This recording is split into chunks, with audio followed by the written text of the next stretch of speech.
Bonjour à tous. Avant de commencer, je voulais émettre une précision simple. La voix que vous entendez actuellement n'est pas une IA, une voix de synthèse, c'est bien la mienne. C'est aussi mon outil de travail professionnel.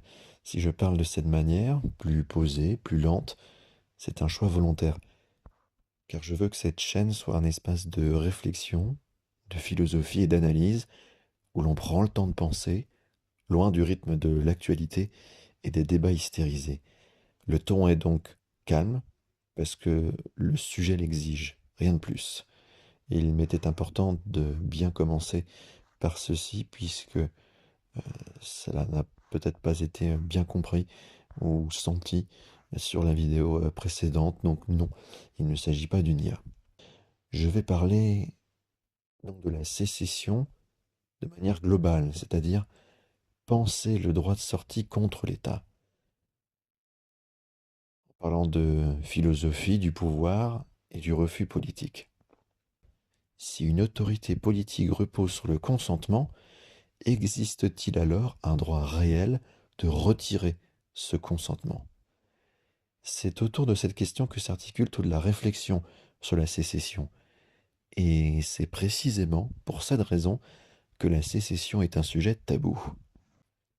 On peut donc alors se demander si le consentement est un fondement ou une fiction, puisque toute la philosophie politique moderne affirme reposer sur le consentement. C'est même le cœur du récit. Les individus auraient accepté, à un moment donné, de déléguer une partie de leur liberté à une autorité commune, en échange de sécurité, d'ordre et de paix civile.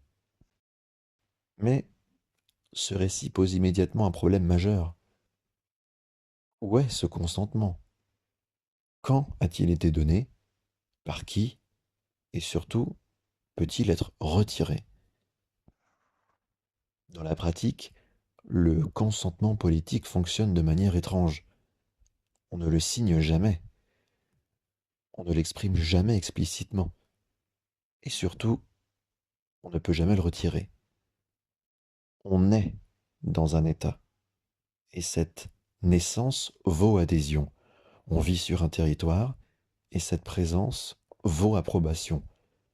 On se tait, et ce silence, et le silence, dans l'absolu, vaut accord. Autrement dit, le consentement est présumé, et surtout, il est irréfutable. Mais alors, un consentement qu'on ne peut pas refuser n'est plus un consentement. C'est une fiction juridique destinée à habiller la contrainte. Ce consentement, en réalité, s'appelle le contrat social. Et donc pour ça, il faut revenir aux grands penseurs de ce contrat social. Et si l'on revient à ces penseurs, on se rend compte que le problème apparaît très clairement. Chez Hobbes, par exemple, le contrat est irréversible. Sortir du pacte, c'est retourner à la guerre de tous contre tous. Pour lui, la sécession est donc moralement impossible. Chez Locke, la sortie reste tout aussi théorique. On peut quitter un territoire, mais jamais remettre en ordre ou remettre en cause l'ordre politique dans son ensemble. Chez Rousseau, le problème devient explicite. Celui qui refuse la volonté générale doit être, selon ces termes, forcé d'être libre. Or, à partir de là, toute dissidence devient une pathologie morale. Ne pas vouloir appartenir à la communauté, c'est être déviant. Le contrat social n'a donc jamais prévu de clause de sortie. Il organise l'adhésion, mais jamais la séparation. L'État est donc comme une structure de captivité par essence. Max Weber définissait l'État comme l'institution qui détient le monopole de la violence, et de la violence légitime sur un territoire donné. Cette définition est alors capitale, car ce monopole ne repose pas uniquement sur la capacité de contraindre, il repose également sur l'impossibilité de s'y soustraire collectivement. Un individu peut parfois partir, un groupe jamais. L'État tolère l'immigration parce qu'elle ne remet pas en cause son autorité territoriale, mais il refuse la sécession parce qu'elle conteste directement sa souveraineté.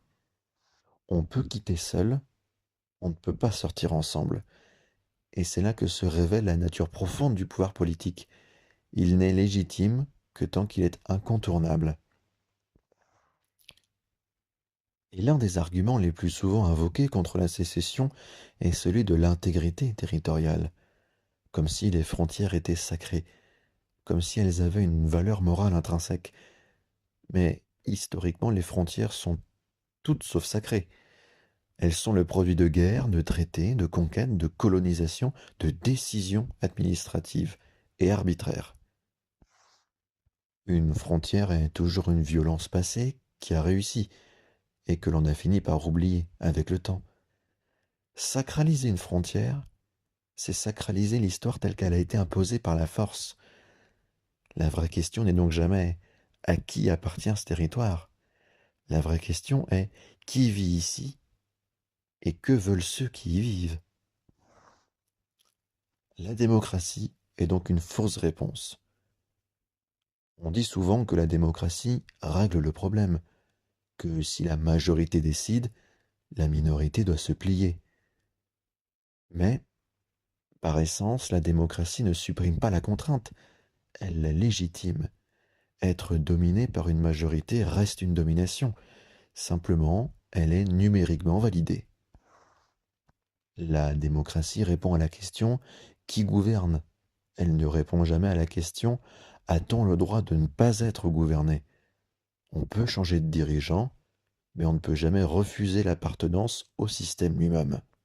C'est donc ce pourquoi la sécession fait peur. Elle ne fait pas peur parce qu'elle serait chaotique, elle fait peur parce qu'elle crée un précédent. Si un groupe peut sortir, alors d'autres peuvent suivre. Si l'autorité devient conditionnelle, alors elle cesse d'être absolue. La sécession révèle une vérité insupportable pour le pouvoir. L'autorité politique n'est pas naturelle, elle est imposée.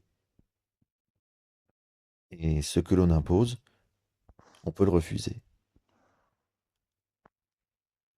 On accuse souvent la sécession de provoquer la guerre, mais historiquement, ce sont les refus de sécession qui provoquent les conflits. Et c'est pour cette raison que j'ai pris l'exemple du Donbass, puisque cette histoire, outre évidemment tous les autres intérêts qui en découlent au niveau territorial, géopolitique, même ne serait-ce que pour des intérêts militaires, du gaz, du blé, agroalimentaire, il y a cette question fondamentale de ce conflit russo-ukrainien, plutôt de concret, puisqu'en 2014, comme je l'ai expliqué dans la vidéo précédente, il y a eu un renversement de gouvernement qui ne correspondait plus du tout à ce que voulaient les habitants de ce que l'on appelle le Donbass, à majorité russophone. L'Ukraine avait donc le choix de deux choses. La contrainte militaire ou la négociation. Et ce qui s'est passé, c'est que l'Ukraine a choisi la contrainte militaire. Elle a envoyé des bataillons militaires dans ces régions-là pour, grosso modo, calmer les gens, les indépendantistes, les séparatistes. Alors que ce que eux voulaient rentrait dans ce terme de sécession. Et dans ce cas précis, c'est donc l'État ukrainien qui a refusé la sécession. D'où la guerre. Je suis donc parti de cet exemple-là pour rentrer dans du concret. Mais la sécession, par essence, ne provoque pas la guerre, comme dans cet exemple. C'est, encore une fois, même dans ce contexte ukrainien, dans le Donbass, de guerre civile, ce sont les refus de sécession de par l'État qui provoquent les conflits. n'est donc pas la volonté de partir qui est violente, c'est l'interdiction de partir. Si le droit de sortie existait réellement, s'il était reconnu, négocié, encadré, la plupart des guerres dites civiles deviendraient inutiles. La violence apparaît uniquement lorsque l'État refuse de perdre. La question centrale n'est donc pas de savoir si toute sécession est souhaitable, pardon. Elle ne l'est pas toujours. La vraie question est la suivante. Une autorité peut-elle être légitime si elle interdit toute possibilité de sortie? Un pouvoir que l'on ne peut pas quitter est une prison politique, même s'il est démocratique, populaire ou se prétend protecteur. Le véritable critère de légitimité n'est pas l'élection, c'est la possibilité réelle de dire non. Pour conclure, je dirais que la politique moderne parle sans cesse de liberté, mais elle refuse obstinément de poser la seule question qui compte. A-t-on le droit de ne pas appartenir? Tant que cette question restera interdite, les États continueront de parler de consentement tout en organisant la captivité. Et tant que la sécession sera traitée comme une hérésie, la politique restera alors l'art de gérer des populations qui n'ont pas le droit de sortir.